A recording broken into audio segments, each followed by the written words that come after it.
사도행전 4장 23절에서 37절 말씀입니다.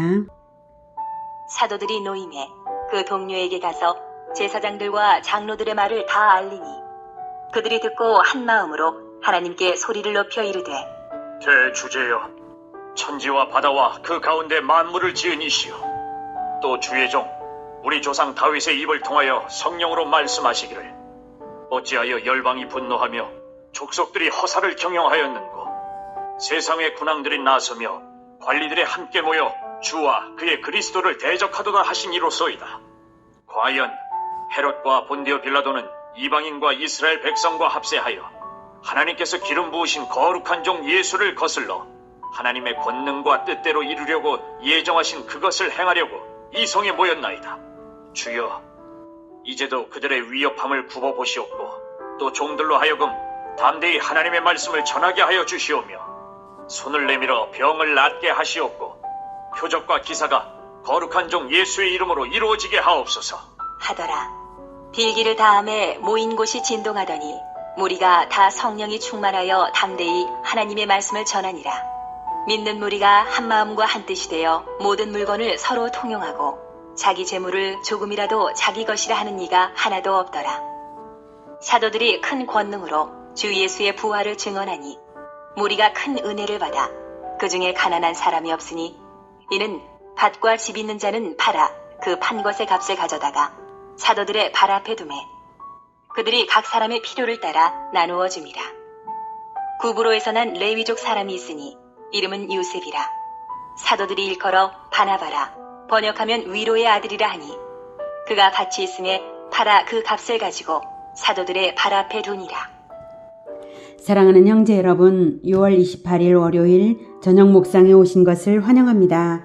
예수님께서 십자가에서 죽으시고 부활 승천하신 후 제자들에게 성령을 보내신 사건은 인류가 첫 범죄를 저지른 때부터 죄인 구원을 위해 하나님이 세우신 언약대로 이루어진 사건입니다. 예수님의 십자가는 죄인의 대속을 완성하신 것이고, 부활 승천은 예수가 그리스도라는 증거이고, 성령을 보내신 것은 믿는 자들에게 생명과 능력을 주신 것입니다. 성령을 받은 자들은 새로운 시대의 주역으로서 하나님 나라 교회 공동체를 건설하기 시작했습니다. 성령을 받은 직후부터 담대하게 복음을 전한 것이 그것입니다. 오순절날 베드로의 설교를 들은 순례자 3,000명이 세례를 받았고, 성전 미문에서 선천적 장애인이 고침받은 사건으로 베드로가 설교했을 때는 5,000명이 믿는 자가 되었습니다. 그 일로 사내들인에 잡혀갔지만 베드로와 요한은 오히려 담대하게 예수님은 그리스도라고 전하고 그리스도를 죽인 죄를 회개하라고 촉구했습니다. 대제사장들은 대중의 시선이 두려워서 사도들을 어쩔 수 없이 놓아주었죠.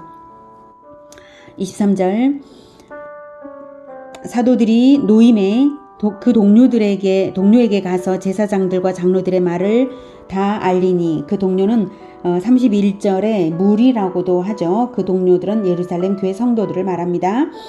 제사장들과 장로들의 말을 다 알리니, 그러니까 제사장들이 예수 이름으로 아무것도 가르치지 말라 했던 그 말을 알린 거죠. 그래서 그들이 듣고 한 마음으로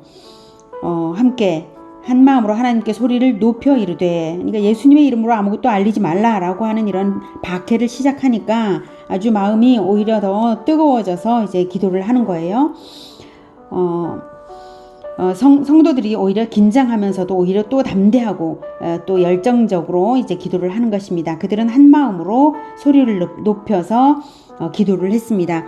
대주제여, 천지와 바다와 그 가운데 만물을 지으신 하나님, 이렇게 부르는 것입니다.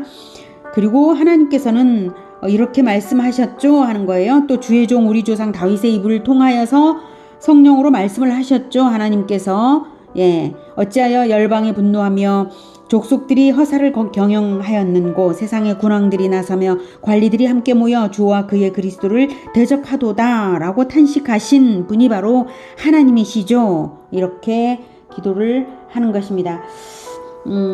그래서 천지와 바다와 그 가운데 만물을 지으신 하나님이십니다. 그리고 하나님께서 이렇게 탄식하신 바로 그 탄식을 하신 분이십니다. 이렇게 말을 하고 있는데요. 이것은 시편 2편 다윗을 통해서 주신 메시아 예언시를 인용한 부분입니다. 확인하죠. 시편 2편 1절에서 4절.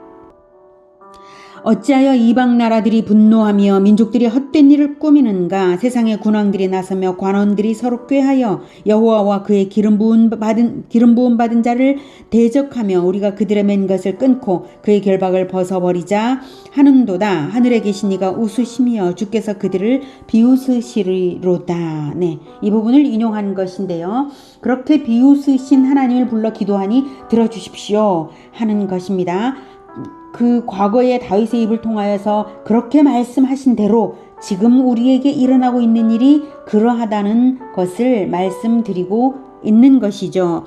이 세상의 군왕들이 나서며 라는 것은 바로 27절에 과연 헤롯과 본디오 빌라도는 이방인과 이스라엘 백성과 합세하여 하나님께서 기름 부으신 거룩한 종 예수를 거슬러 대적하고 있다라고 하는 그 호소가 바로 그 예언 가운데 있었던 그것과 동일하다는 것이죠.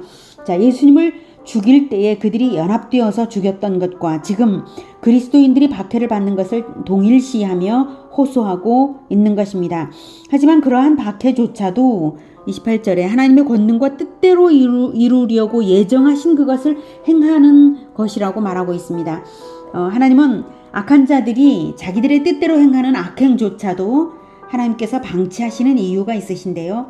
바로 악한 자들의 악행까지도 역이용하셔서 하나님의 뜻을 이루신다는 것입니다. 바로 그런 분이시니 하나님께서 역이용하시는 줄도 모르고 악한 자들은 바로 그것을 행하려고 이성에 모였지만 그것은 다 허사를 경영하는 것이다. 아까 시편 2편에 나왔죠. 헛된 일을 하는 것입니다.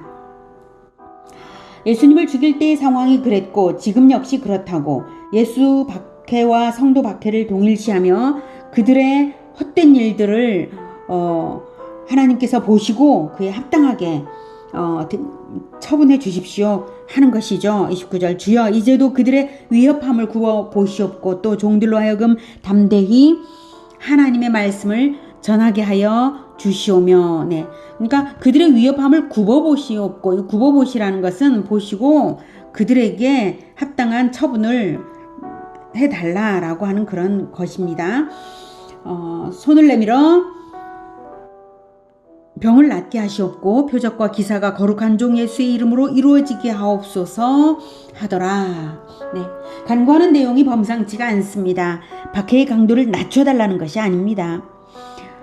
대제사장들이 베드로와 요한에게 명하기를 예수의 이름으로 가르치지도 말고 전하지도 말라 말하지도 말라 이렇게 명했잖아요. 그렇게 박해를 하기 시작을 하니까 이 무리는 기도하기를 우리가 더욱 담대하게 거룩한 종 예수의 이름으로 병을 낫게 하시고 더욱 담대하게 하나님의 말씀을 전하게 하여 주시옵소서 이렇게 기도하는 것입니다.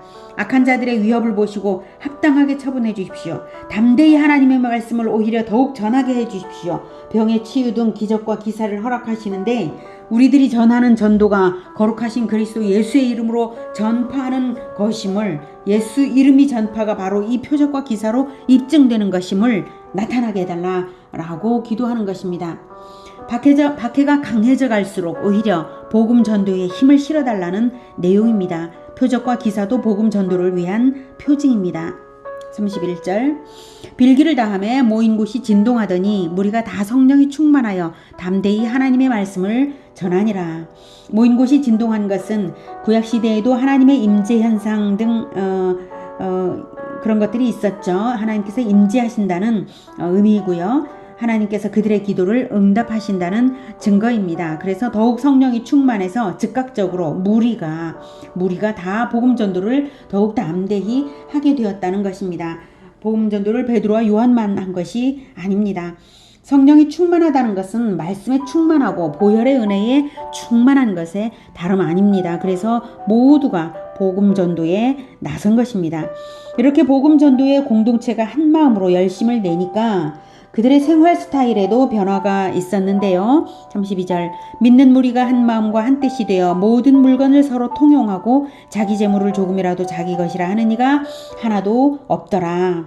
오직 복음 전도와 하나님 나라를 위해 마음과 뜻이 모이니까 서로 아까울 것이 없을 만큼 서로 사랑하고 또 함께 하나님 나라를 건설해가는 사명으로 충만했기 때문에 또한 더욱 아까울 것이 없었던 것이죠. 오직 복음을 위해서라면 무엇이든 하려는 마음으로 아주 충만해져 있었던 것입니다. 33절 사도들이 큰 권능으로 주 예수의 부활을 증언하니 무리가 큰 은혜를 받아 그 중에 가난한 사람이 없으니 이는 밭과 집 있는 자는 팔아 그 판 것의 값을 가져다가 사도들의 발 앞에 두매 그들이 각 사람의 필요를 따라 나누어 줌이라. 네. 초대교회의 공동체성이 얼마나 드높았는지 그리고 하나님 나라 건설을 위한 열망이 얼마나 뜨거웠는지 단적으로 나타나는 모습입니다. 밭과 집까지도 팔아서 공동체 중 가난한 자들의 구제를 위해 쓴 것입니다. 참으로 땅에 건설된 하나님 나라의 모습이라고 말할 수 있겠습니다. 우리 예수 제자 교회도 이러한 모습처럼 성숙되기를 축복합니다. 그렇게 성숙한 그리스도인들 중에 대표적인 사람을 소개하네요. 36절 구브로에서 난 레위족 사람이 있으니 이름은 요셉이라 사도들이 일컬어 바나바라 번역하면 위로의 아들이라 하니 네, 자기 재물을 사용하여서 공동체와 가난한 사람들에게 위로가 되도록 열심히 한 사람이라 별명까지도 생긴 것이죠. 37절 그가 밭이 있음에 팔아 그 값을 가지고 사도들의 발 앞에 두니라. 오늘은 성령이 충만하여서 복음 전도와 하나님 나라 공동체 건설을 위해 한 마음과 한 뜻이 된 성도들의 아름다운 천국의 모습을 보았습니다. 초대 교회여서만 그런 것이 아닙니다. 우리 역시 그렇게 담대한 복음 전도가 있어야 마땅합니다. 우리 역시 하나님 나라 공동체입니다. 우리 역시 한 마음과 한 뜻이 되는 것이 합당합니다. 우리 역시 재물을 자기 것이라 하지 아니하며 통용하는 것이 왜 불가능하겠습니까? 우리 역시 그럴 수 있고 또 그렇게 성장하고 성숙되어야 합니다. 우리 예수 제자 교회가 그러한 아름다운 모습의 천국 교회가 되기를 축복합니다. 기도하겠습니다. 하나님, 우리가 담대하게 복음을 전하겠습니다. 우리도 초대교회와 동일한 교회입니다. 하나님, 우리에게 성령으로 충만하게 하여 주셔서 우리가 입술을 열어서 담대하게 전도하게 하시고 우리가 서로 뜨겁게 사랑하게 하시고 자기 재물을 내 것이라고 주장하지 않고 내어놓아 서로 사랑하는 데 쓰고 복음 전도하는 데 쓰고 교회 공동체의 유무상통을 위하여서 쓰면서 서로 위로하는 자들이 다 되게 주님 도와주시옵소서. 그리하여서 함께 한 마음과 한 뜻으로 모이며 행복한 그러한 교회 공동체가 되고 하나님 나라가 끊임없이 확장되어 가도록 주님 우리를 사용하여 주시기를 원합니다. 주님께서 늘 함께 하실 줄을 믿습니다. 예수 그리스도 이름으로 기도드립니다. 아멘. 이어지는 시간은 개인 기도 시간입니다.